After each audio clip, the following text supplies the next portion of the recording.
భారతదేశం సంస్కృతి సంప్రదాయాలకు ఎంతో నిలువైనటువంటి మన దేశంలో పురాణ ఇతిహాసాలకు ఒక ప్రత్యేక స్థానం ఉంది. వైకుంఠంలో ఆ మహావిష్ణువును ఎలా పూజిస్తారు, ఎలా వైకుంఠంలో ఎలా సేద తీరుతాడు అనే దానిని భక్తులకు ప్రత్యేకంగా ఏర్పాటు చేసినటువంటి వైకుంఠ ఉత్తర ద్వార దర్శనం ద్వారా ప్రజలకు భక్తులకు దర్శన భాగ్యం కల్పిస్తారు. మరిన్ని విశేషాలు మనతో పూజారి గారు ఉన్నారు, వారిని అడిగి తెలుసుకుందాం. చెప్పండి స్వామి, అసలు ఈ వైకుంఠ ఏకాదశి అంటే ఏమిటి?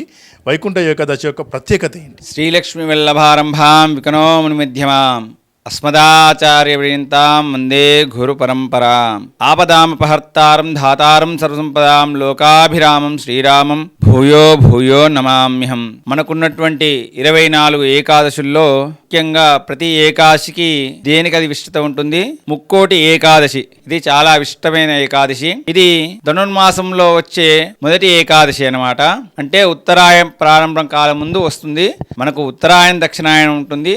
ఆ ఉత్తరాయణ కాలంలో వచ్చే ముందు అంటే ఉత్తరాయణ రాబోయే ముందే వచ్చేదాన్ని మనం ఉత్తర ఏకాదశి, ముక్కోట ఏకాదశి, వైకుంఠ ఏకాదశి అని చెప్పేసి అంటారు. ముక్కోటి దేవతలు వైకుంఠంలోకి వెళ్ళి శ్రీ మహావిష్ణువును దర్శించుకుంటారు. ఆ విధంగానే మన దేవాలయంలో కూడా స్వామివారిని దర్శిస్తూ ఉన్నారు. శ్రీ మెట్టుగుట్ట సీతారామచంద్ర స్వామి దేవాలయంలో కూడా ప్రత్యేకంగా వైకుంఠ ఏకాదశి సందర్భంగా ఉత్తర ద్వార దర్శనం ఏర్పాటు చేయడం జరిగింది. ప్రత్యేకత ఏంటి? అలాగే భక్తులకు ఈ రోజు దర్శన భాగ్యం చేసుకున్నట్టయితే జరిగేటువంటి మంచి కార్యక్రమాలు ఏంటి?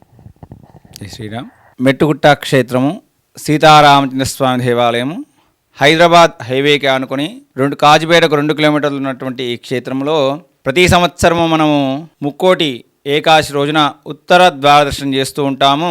మన క్షేత్రంలో చేసేటువంటి స్వామికి ఎలా చేస్తూ ఉంటారు? ఉదాహరణ నుంచి అల్వేల్మంగా పద్మనాభ సమేత వెంకటేశ్వర స్వామిని మరియు అనంత పద్మనాభ స్వామిని లక్ష్మీనారాయణమూర్తులను అంటే ఒక దేవాలయంలోనే ఈ క్షేత్రంలోనే ముగ్గురు స్వామి యొక్క దర్శనాలు కలిగే విధంగా మనం ఏర్పాట్లు చేశాము. వచ్చిన భక్తులకల్లా అన్ని సౌకర్యాలు కల్పిస్తూ ప్రసాదాలు ఇస్తూ మరియు ఈ క్షేత్రంలో ఎవరి ఒకసారి వచ్చినా కూడా మామూలుగా ప్రతి ఒక్క దేవాలయంలో వారి స్వామిని పెడతాము. మన స్వామిలో సీతారామచంద్ర స్వామి మూలమూర్తిగా ఉన్నా కూడా వెంకటేశ్వర స్వామిని, అనంత పద్మనాభ స్వామిని మరియు లక్ష్మీనారాయణ స్వాములను అలంకరణ చేసి పెడతాము. అందరూ వచ్చిన భక్తులల్లా సంతృప్తిపడి అన్ని దర్శనాలు మాకు ఇక్కడే కలిగాయని సంతోషపడుతూ ఉంటారు. దేవునికి ఎలాంటి కార్యక్రమాలు కైంకర్యాలు చేపడతారు? ముక్కోటి ఏకాదశి రోజున చేసే కైంకర్యాలు ఏంటి అంటే ఉపవాసాలు. కైంకర్యాలంటే స్వామివారికి అర్చనలు, స్వామివారి యొక్క నామస్మరణ, శ్రీమన్నారాయణ యొక్క నామస్మరణ చేస్తూ ఉండాలి. ఏకాదశి రోజున ఉపవాసం చేస్తూ ఉండాలి. ముక్కోటి రోజున ఈ ఒక్కరోజు చేసే ఏకాదశికి 24 ఏకాదశి చేస్తే ఎంత ఫలితం ఉంటుందో ఈ ఒక్కరోజు ఉపవాసం చేస్తే అలాంటి ఫలితం కలుగుతూ ఉంటుంది. 24 ఏకాదశుల్లో వచ్చినటువంటి ఫలితం అంతా కూడా ఈ ఒక్కరోజు ఉపవాస దీక్షతో వస్తుందని మనకు తెలియజేస్తున్నారు.